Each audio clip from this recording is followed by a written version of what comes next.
Hello viewer. This is just going to be an ordinary vlog, but there's quite a few things I've planned to say. I hope you manage to stick with it right to the end. I bet you don't. I bet you've got to watch it in 2 or 3 parts. If you're anything like me, well, I will explain in a little while why I've decided to make this vlog so long. First thing, you probably notice the shirt and tie, or necktie as you call it in America. I'm wearing this for Jim, who happens to think I look smart in a necktie. I'm just interested. Here we just call it a tie. You know, in America do you like have arm ties, leg ties, thigh ties, head ties? Here we just call it a tie. Anyway, one of the good things about being a member of this YouTube community is I've got to know some very nice people during the course of making all my videos and searching around other videos, and two of the nicest people I've met on YouTube are a mother and daughter, and it's strange that I was actually introduced to the mother by one of the biggest waziks ever to appear on YouTube. You will probably know who I'm talking about, but Daryl, if you're watching. Anyway, the mother and daughter I'm talking about, the mother on YouTube is called Jessyca423, and the daughter is called Kerry, spelled K-I-E-R-R-I. Now, I didn't know this obviously when I first became introduced to them, but as it happens, they only live a few miles away from where I live. Just put my teeth back in. And so I'd arranged to meet Jessyca last week, and for some reasons Jessyca couldn't make it, so we arranged to meet on Monday of this week. And for those of you watching at work, it was in my lunch hour. Okay, Charlie. So I went along to the local Asda supermarket on Monday, where I met the lovely Jessyca and her husband Colin. Had a really good chinwag about lots of different things, about me, my wife, my work. That sounds like we were talking only about me, doesn't it? Well, I suppose we were for most of the time. And we talked about Kerry and Colin and Jessyca's life at the moment, and it was just such a real pleasure to meet Jessyca in person and talk to her. The only disappointment of the day was that for some reasons Kerry was unable to make it, but I'm sure I thought she hated me because I bought Jessyca a cake, but I think I've got away with that one, and I'm sure we'll arrange that for another time. One of the things I've learned since I met Jessyca is that when she got home, she went home and slept like a baby and had the best sleep she'd had for a long time. So there you have it. It's on camera, it's on tape. So all you YouTubers out there, if you want to visit Q Tamyak, that's my name by the way, Q Tamyak, then you're guaranteed being sent to sleep. So I'm only joking, Jessyca. And by the way, just call me Andy. It's easier for you, isn't it? So one of the things I tend to do before I meet people is I learn their name before I meet them. So I'm only joking, honestly. I can be very sarcastic at times. So it was a really nice experience, and it's got me thinking how much I would like to meet my American friends, and just how jealous I am of somebody else I watch on YouTube, who's called Zipster. Zipster08 is his channel. I've watched this guy, real name is Terry Roth. I've watched this guy ever since I started on YouTube, and he is just so funny. I'm in stitches. He just has to open up and say hello YouTubers and do his laugh, and that's it, I'm away. And anyway, this Zipster chap got featured on one of the front pages of YouTube, and then suddenly went from a couple of hundred subscribers into several thousand. And to be fair to the bloke, no matter how many subscribers he's had, whenever you send him a message, he gets back to you, and he is just one really all nice round chap. And if you get a chance to check out his channel, he's a really talented bloke as well. Anyway, the point I'm making about the jealousy is the fact that his fan base in the United Kingdom and in Germany have been fundraising in order to come over to the United Kingdom, and he's come in June, and he'll be staying in London for a few days, and then he's coming north to Derbyshire to I'm not sure if he's staying with him, but certainly to meet Geriatric 1927. And I know that I will definitely be going down to Derbyshire to meet him as well. So, but I just worked it out at the rate I'm going, it's just be another 12 years and about 8 months before I have enough subscribers to be able to have a fundraise trip to go over to America. So if I live that long, just remember this, because I'd really like to come across there sometime and meet one or two people. So anyway, one of the things that myself and Jessyca discussed while we were having our little chin mag the other day was the length of Jessyca's videos.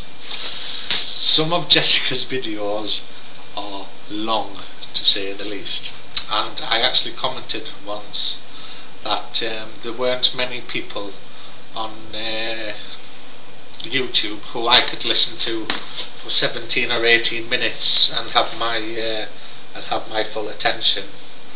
And you might have seen the video I made when I flooded my kitchen while I was filling in the details of one of the videos I was uploading.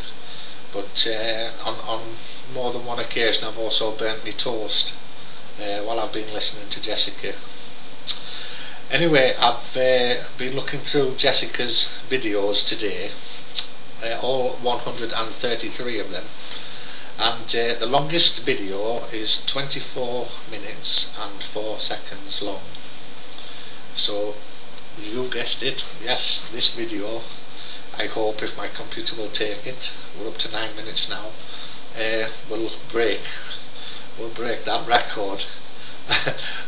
If you manage to stay right to the end, my God, well, I don't know what to say. I might leave a nice surprise to the end. The next thing I wanted to talk about, not to be morbid or anything, just to talk about it in general, because I'm comfortable with the subject now, and that is about suicide.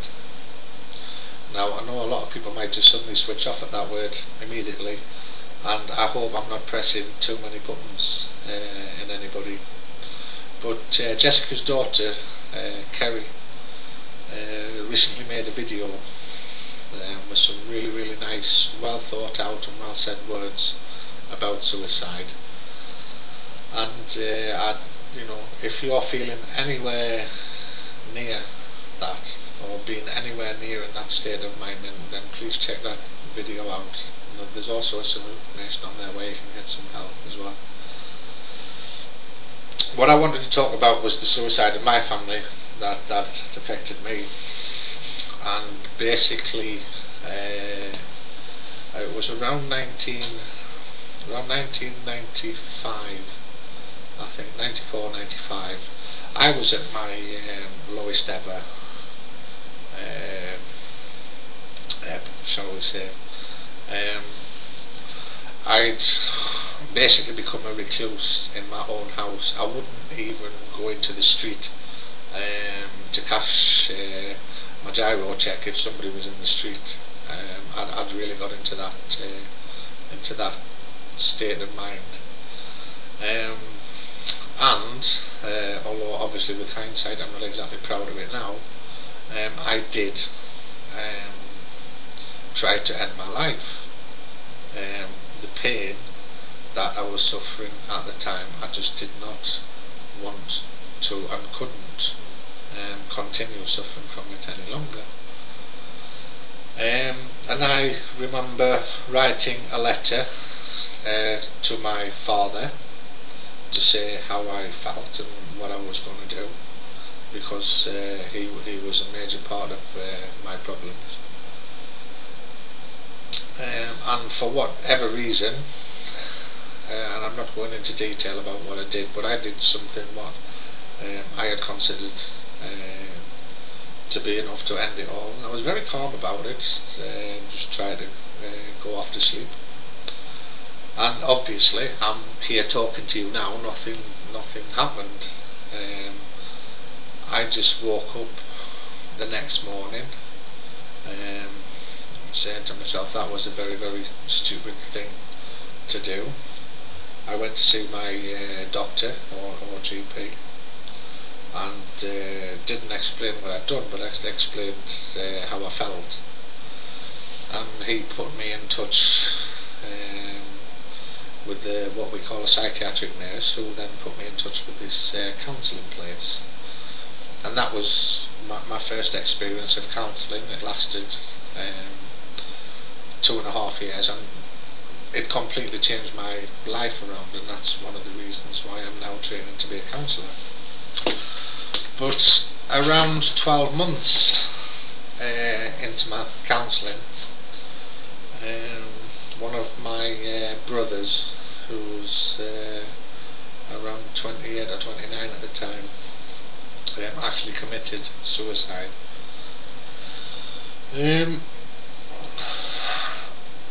When he actually did that, it was just a shock. I was 12 months into my own counselling. The day it happened, it was such a magical day for me. It was the first time I'd been out in a very, very long time. I'd been enticed out by some friends. We'd all chipped together to sponsor a football match or a soccer match at a club called Huddersfield Town, who were then in the old First Division in our football league. And we went.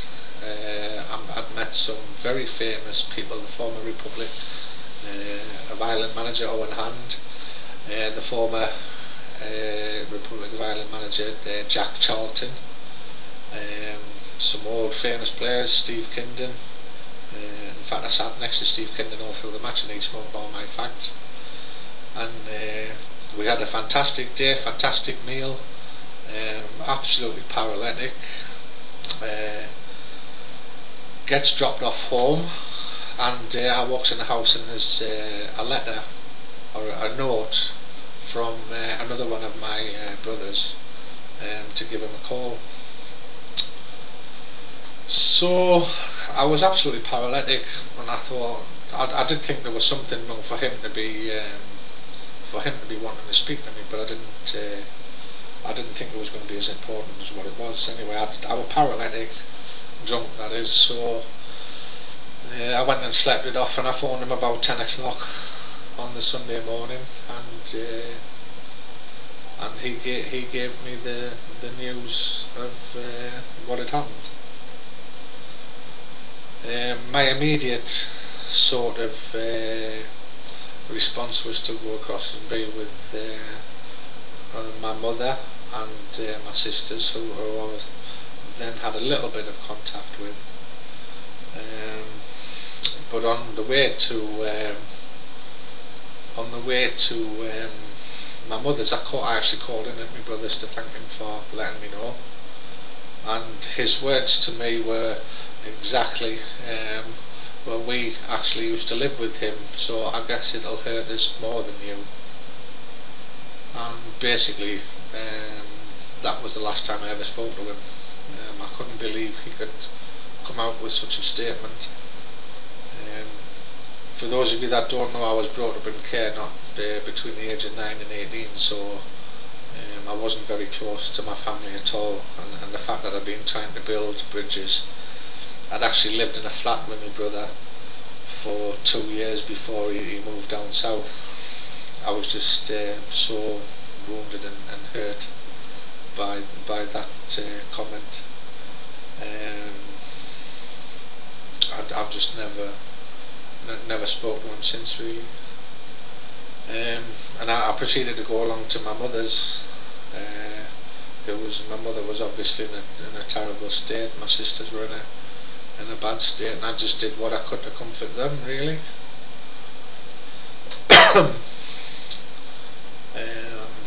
Then there was a big.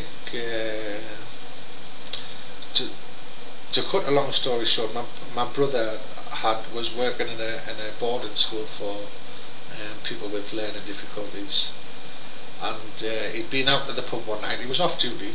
He'd been out to the pub one night, and when he came back, he lived on the premises of this school, and when he came back, one of the staff was finding it difficult to control one of these people, and so he stepped in and sorted the problem out. Only for this another member of staff to report him for being drunk while at work. So basically they told him he was fired. He didn't like what had happened. He got very drunk, and then I don't need to go into the detail of what he did, but he did what he did. But the way that he did it, I honestly believe it was a cry for help, and to shock them into realising what they're doing, rather than actually intending to aware with himself. But anyway, this happened down in Bristol, which is a long way from where we are now, and my father and my brother wanted him to be buried down in Bristol, and my mother and my sisters, which were in the majority, wanted him to be buried in his hometown of Todmorden, which is just a few miles away from here in Burnley. So I basically phoned my father, who had never responded to my letter, by the way.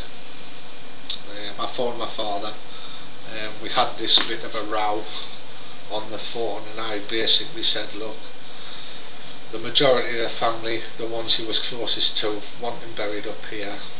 You know, that should be the end of it. There shouldn't be any argument or anything. And it eventually, the funeral eventually took place in Todmorden. My father never spoke a word to me all the way through it. Me and my brother didn't speak all the way through it. And